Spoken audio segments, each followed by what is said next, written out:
Sandeep wants to know how you find business sellers. Let's talk about it this week. I'm David C. Barnett, and you're tuned in to Small Business and Deal Making, the podcast, YouTube channel, and blog where I talk about buying, selling, financing, and managing small and medium-sized businesses while controlling risk. So if you're looking to take control of your future through buying a business one day, or if you already own a business and you're looking to grow or exit, you've come to the right place. I talk about interesting things, I talk to interesting people, and I answer your questions every week right here. So be sure to hit like and be sure to hit subscribe, and let's get to it. Awesome. So Sandeep suggested this video because a few weeks ago, or maybe a month ago, I was on Twitter and I put out a tweet just saying, hey, everyone, can you suggest some topics for videos that I'm going to be recording? And Sandeep responded with, how do you find sellers? And if you're on Twitter, then you can find me on Twitter too. I'm at dbarnettmoncton. It should also be in the show notes here too. I'll put it on the screen. And so I get this question a lot. Like, how do you find sellers? How do you find someone who wants to sell their business?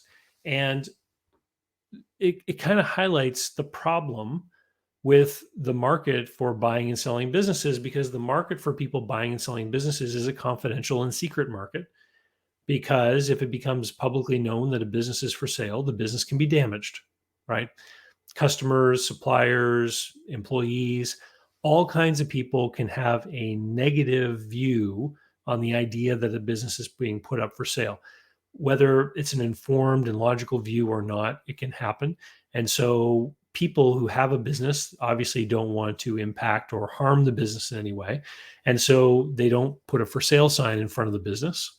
And people who want to buy a business need to respect this confidentiality, because if that business is something you want to buy because its cash flow will solve your problem, being I want to own a profitable business, this business may do the trick. If you cause that business to be known to be a business for sale, then you could end up harming the business that's going to solve your problem, right? So it doesn't work for buyers or sellers for these things to become public. So then that leads us to this question of, how is this market supposed to work if people don't know what's for sale, right? It's a problem of visibility. And so from the public space, if you imagine a crowd of people, the public, and then you imagine there's some businesses, from the public, we can see the businesses, but we can't see which ones are for sale. From the business's perspective, they can see the public, but they can't see who wants to buy a business. And more particularly, who wants to buy a business like theirs, right? So you have this visibility mismatch, or I call it an opaque market, non-transparent market, where it's hard to know what's going on because the different actors in the market can't see each other. So how do we solve the problem? Well, there are a couple of solutions. So one solution is for people who own the businesses to decide they want to sell, to then take action to make themselves more visible. So this is what, for example, when a business owner hires a business broker to go find a buyer, or they decide on their own to put themselves onto one of the online marketplaces, businessesforsale.com, bizbuysell.com, etc. So that's one solution to the problem. And from a buyer's point of view, we now get to see businesses that have been put up for sale, but so do all the other buyers. And so this creates a circumstance of buyer competition, which is exactly what the seller may want. They want to find as many buyers as possible in as short as amount of time, creating competition, anxiety between buyers. Hopefully the seller hopes it's going to lead to a higher price for them, for example. So that's one solution, right?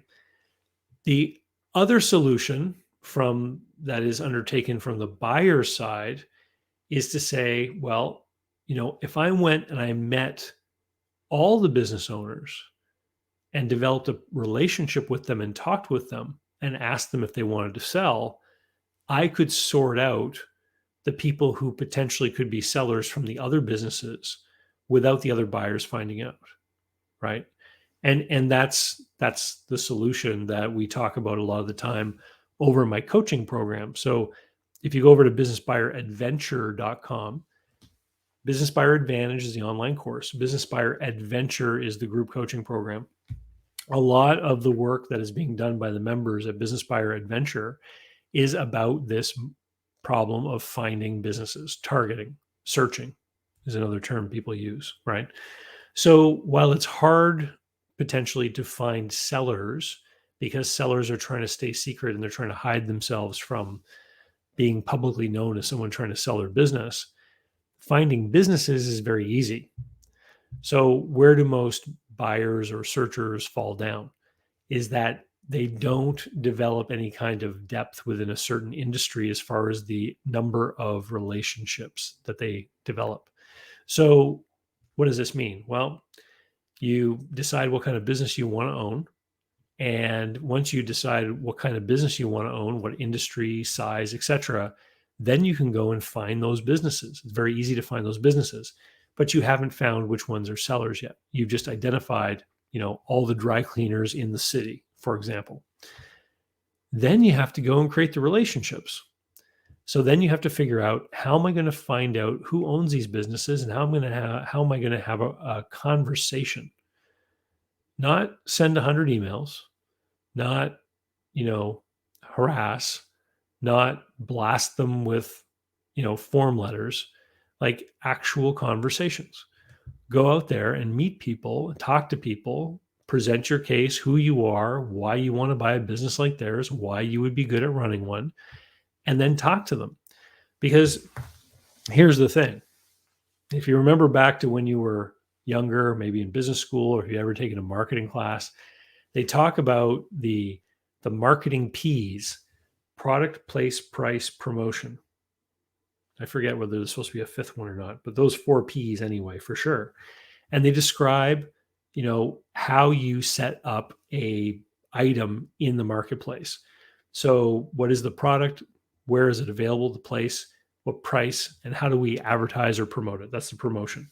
So if you want to apply the marketing mix to a business, the product is the business itself, and most businesses are very unique. Dry cleaners are going to be similar one to the next, but in general, most businesses have unique qualities. That's the product. The place, well, where does this business exist? Many businesses that are brick and mortar are not that movable, or a business that serves a certain city might be movable within the city, but that's where the customers are. It can't leave the city, for example. Product, place, the price, and how we promote it. So what price is the business going to be sold for, and how do we promote it? Do we use a website or whatever? So those are the 4 P's, but there's a fifth factor, because these businesses are unique and not entirely interchangeable. The fifth factor is time.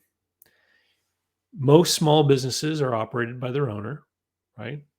We're talking about Main Street businesses here. And so most small businesses that go up for sale because of a pressing personal concern on the part of the owner. That can be burnout and fatigue, divorce, poor health, the need to relocate, or retirement. So you're thinking about the 4 P's, and then you're thinking about this last factor, which is time. So you can go out there and you can create relationships in a certain industry. You can meet a bunch of business owners. You can talk with them on and off, figuring out which one might want to sell. And then something happens to one of them, and all of a sudden you're in the right time, because all of a sudden one of those businesses that wasn't for sale yesterday is now available for sale today. And that's the key to this whole thing, is to create those relationships, to talk with the business owners, to figure out what you want, why, and how you will deliver value to that type of business, and then create the relationships before the business owner decides that they want to sell. Because remember the visibility problem that I opened up with? Now you've solved the business owner's visibility problem. At the beginning, I said, if all the people are, standing together in a crowd and the businesses are around them, the business can see the crowd, but they can't identify the buyers. Well, if you create a relationship with the business owners whose businesses you're interested in buying, now they know who can buy their business. It's you, right? But all of this has one major problem. It's work. takes time, takes effort. I'll tell you, some of the people that I've worked with that I've coached have spent years doing this. And then all of a sudden opportunities appear. And that's the type of commitment it takes to do this. You know, you can either try to contact thousands of businesses hoping to luck out that you're contacting one person on the right day and they're willing to reveal the fact that they're willing to sell to a stranger, or you can try to create deeper roots within a certain industry or category and then wait for one of those people to want to sell and decide that they want to deal with you before they go looking at some other avenue like an online website or going to a broker or something like that. So, Sandeep, I hope that answers your question. And like a lot of opportunities out there, it takes work. Anyway, come on over, check out businessbuyeradventure.com if you're curious about the coaching program. It's a fantastic group of people that are all they're all searching to buy a business. About half of them are already business owners looking to grow through acquisition. The other half are people that want to leave their job through buying a business. And we meet several times a month. We have expert guest speakers to come in and talk to the group. We have a Facebook group where we share information. And what's fantastic about it is that you actually get a front row seat while other people are working on their deals. So not only do you get my help in working on your deal, but you get to learn from other people, seeing what they're doing, and people in the group help each other because there's lots of varied experience represented by the different people in the group. So they're really tremendous conversations. They're all recorded and there's an archive there. So people that join get to listen to all the conversations that happened beforehand as well. So check it out over at businessbuyeradventure.com. And with that, I'll say see you later. We'll talk next time. Don't forget to hit that like button. Cheers. So how can you learn more about buying, selling, financing, and managing small and medium-sized businesses? Easy. Head over to my blog site, davidcbarnett.com, where you can learn more about me and how I work with my clients. You can learn more about my books and the online courses that I've prepared for you. You can find out about how to subscribe to my email list, the YouTube playlists, etc. There's literally hundreds of hours of content there, all for free, and I'd love for you to be my guest. Special thanks go out to Jeff Alpaugh Customs for being my tailor. Men all around the world can look dangerous, just like me, with the help of Jeff Alpaugh Customs. JeffAlpaugh.com. Use the code DCB10 to save. They handle multiple currencies and ship anywhere you happen to be.